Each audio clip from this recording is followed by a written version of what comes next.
Shabbat Shalom, kinfolk. Welcome once again to the Holy Convention of the Culture Center of the New Covenant Congregation of Israel that Yahweh has enjoined unto us here in Atlanta.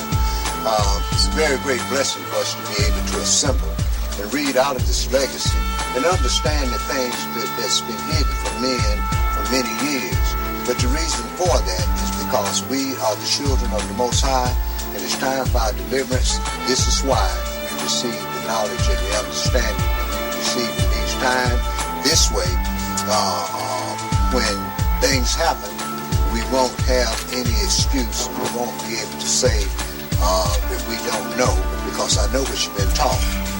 But how we deal with these things has to do between you and the Creator of all things. So let us consider the things that we read in Israel, because our deliverance is at hand and our God is a consuming fire.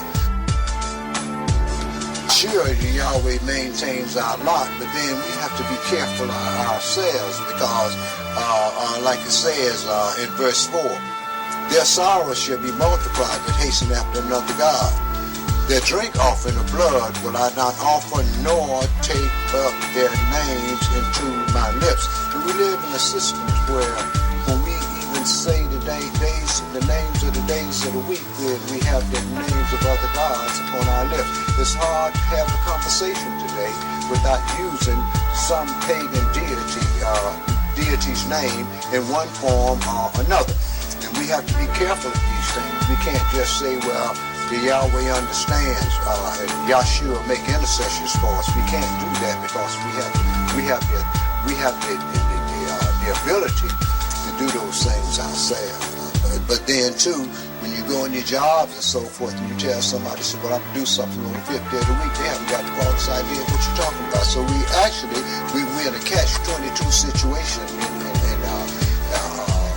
in that way.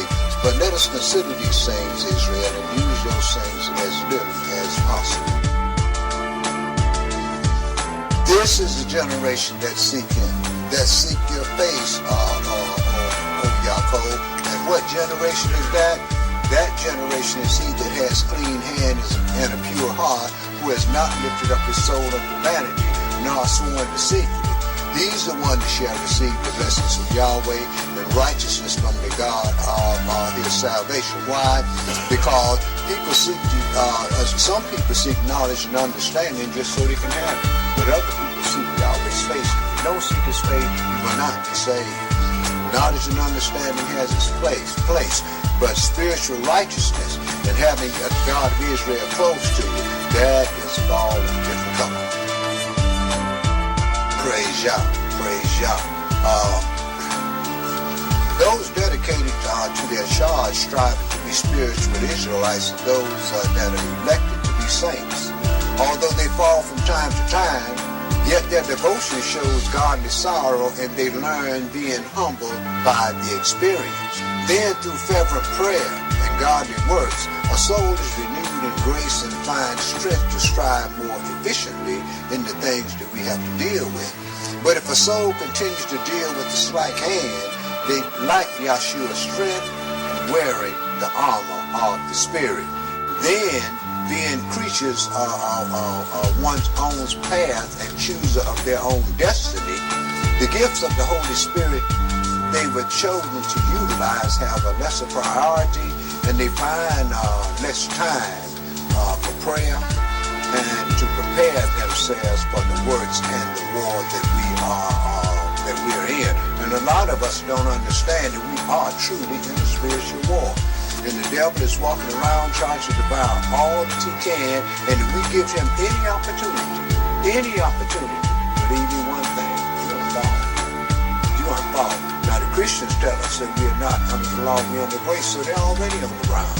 How can you deal with God if you don't have no rules and regulations? Any deity that man deal with has rules and regulations that they go by. But see, man try to tell me, well, all you got to do is do it like you like, and everything is going to be all right. But see, that's why our people gather in troops on the whorehouse every first day of the week. See, Not understanding that the first thing that Yahweh blessed and sanctified was the Sabbath day. See what I mean? And what was the first thing that church said? The Sabbath day. Why? Because they are of the devil, and they're leading our people down a path of no return. But see, this is Yahweh's doing, and it's marvelous in our sight. This is why you always hear me say, you can't serve the God of Israel unless he wants you to. Many are called, but few are chosen to serve. You know them by their fruits. Micah chapter 4 and verse 6 to chapter 5 and verse 15.